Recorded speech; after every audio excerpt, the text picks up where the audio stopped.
I haven't picked one up, and I live in a house of guitars. There's tons of them. Okay. Right, you have a ridiculous collection, and Collection. Yeah. it's And like your house is your museum, right? And that's where all the guitars are. Or well, well, I don't most of want to. the guitars, yeah, most of the guitars are at my house in Los Angeles. Um, and I mean, the collecting part of it, that's a different career. It's a different Yeah, type of thing, and people are curious about about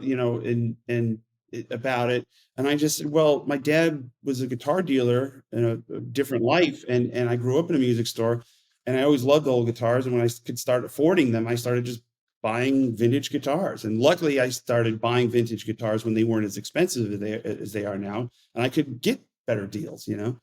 Um, but the thing about collecting is people go, oh my God, they come to my house and they're overwhelmed. And it's overwhelming.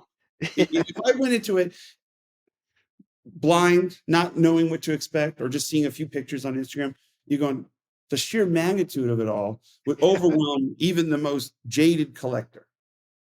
But the difference is I live there.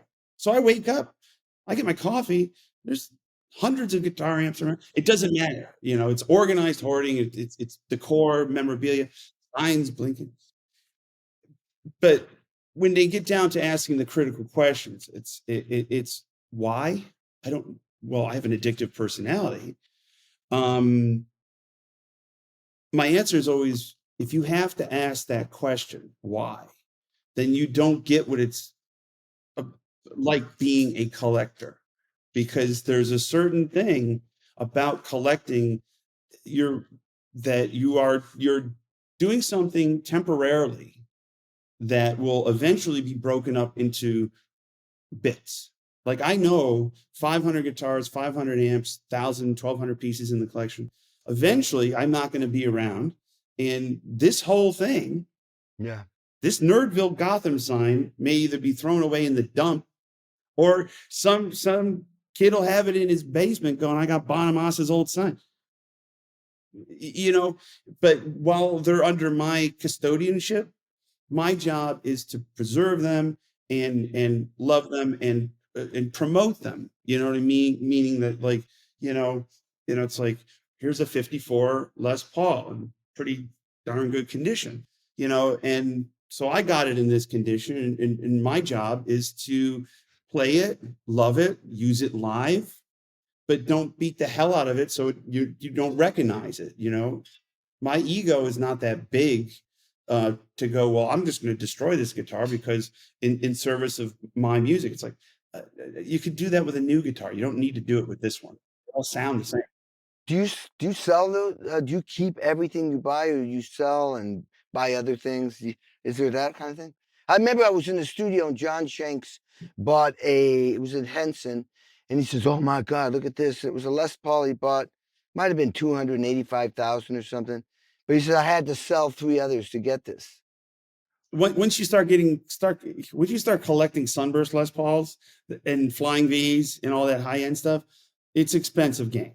And but what I do is, you could tell, like, I'm more businessman than I am musician in a lot of ways. The way my head is wired is, I always remember the CEO of General Electric, and my manager and I always talk about this. His whole thing was, you have to clear out the bottom 10% every year.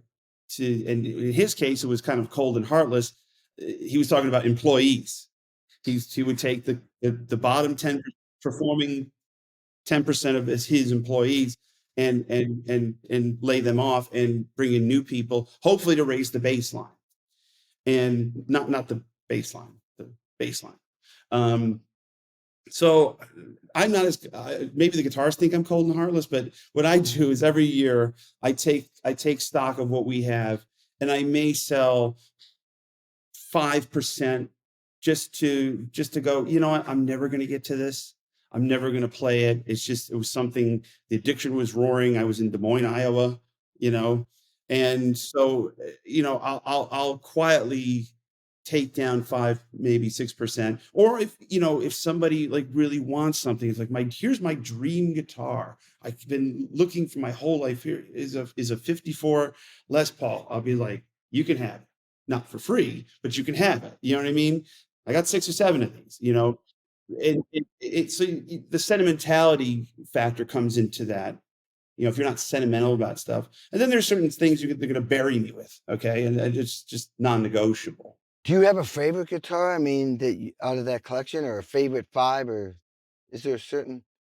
It depends, you know, they're all tools, you know, and there's not one size fits all. I'm not like, you know, like, I'm not like a Rory Gallagher type where neither musically or, Yeah.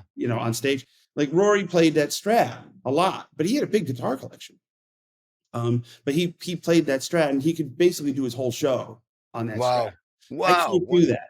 I need the Les Paul for this song. I need the Telly for this song. Yeah. So I mean, there's ones you just go, this is a great instrument, you know. But it's the same thing of like wooden snare, brass snare. Yeah. Uh, Yeah. You can't just go, well, this is what I always use. You got to service the music.